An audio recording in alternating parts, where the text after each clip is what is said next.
everybody, Dragon Movie Guy here. Welcome to my instant reaction to the MEG 2: The Trench.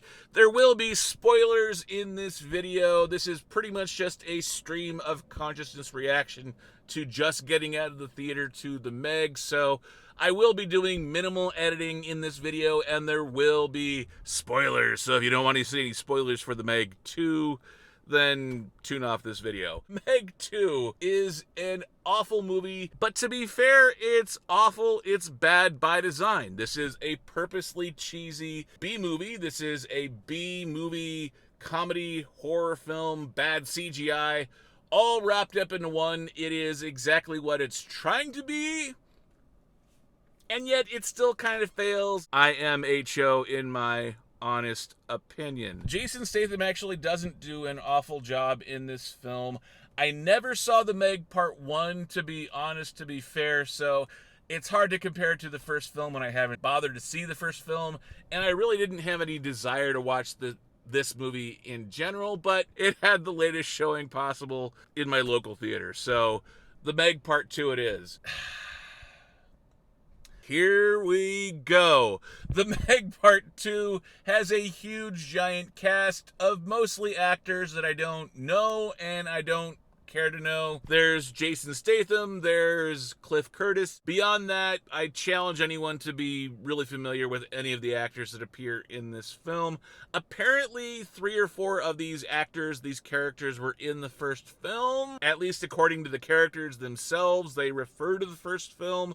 But other than that, there's no real caring about any of these characters. You're really just showing up for the MEG. The first spoiler to be aware of in the MEG Part 2 is that there's not just one MEG, there's not just 2 MEGs, there's actually 3 MEGs. There's 3 Megalodons. There's no Family Guy jokes about MEGs, but it's a sequel, so you gotta up the ante. I don't know if there was only one MEG in the first film. I'm guessing there was, just based off of the singular nature of the MEG. Also, which is sort of weird, there is a giant squid. Go figure. Sort of the most mind-numbing portion of all of this is that there are, I don't want to call them dinosaurs, I don't want to call them Komodo dragons, but there's a cross between dinosaurs and Komodo dragons that somehow are both swimming at 25,000 feet below the ocean, and those same swimming dinosaurs slash Komodo dragons are eating people on the beach. What? Yeah, it's purposely bad. They make it cheesy. Let's go over the plot a little bit. So Jason Statham and the rest of his company have not one but 2 submarines. They're going down to the trench, hence the title of the film. And when they're going down to the trench, there's a stowaway, and they're about to call it off, and then they run into pirates. Actually, they run into an illegal mining operation, and somehow the illegal mining operation, somehow they also want to graduate to murder and blowing up submarines and killing the people that have come onto their operation. They have exfiltration emergency suits to go into the submarine base that's on the bottom of the ocean. Somehow the illegal miners blew up themselves. Yeah. Jason Statham survives going outside, no oxygen, no pressurized suit, and he gets in a fight with a MEG at 25,000 feet. Okay. And that's all before the Komodo dragons slash dinosaurs all swim to 25,000 feet. So while you might expect the majority of this film to be done underwater in a submarine base, and the second half on an island resort ripoff of a couple of really bad Jurassic Park movies. And yet somehow a giant squid comes to the surface of the ocean, 3 MEGs, some sort of weird barrier thing, and then the Komodo dragons show up. And for some reason, the bad guys keep trying to shoot the good guys instead of trying to shoot the Megalodons and the Komodo dragon and the giant man-eating squid. It's painful. All right.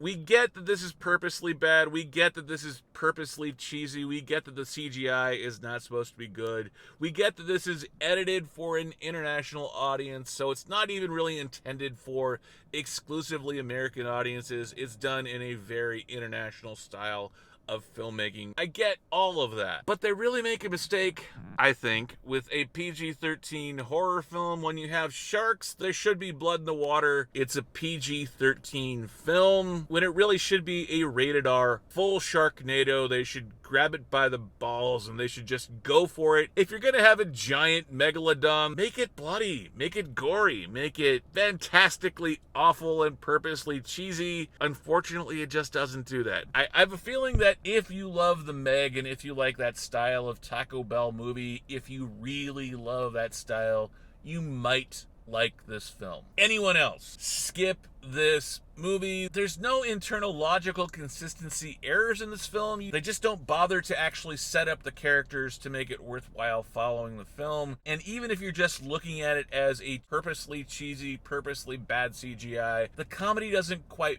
work. Storylines don't pan out the way that you might hope. And honestly, for being a movie with not one, not two, but three megalodons, three Megs, the megalodons are not actually in the film as much as you might hope and you might think. So I would say skip it, skip it, skip it.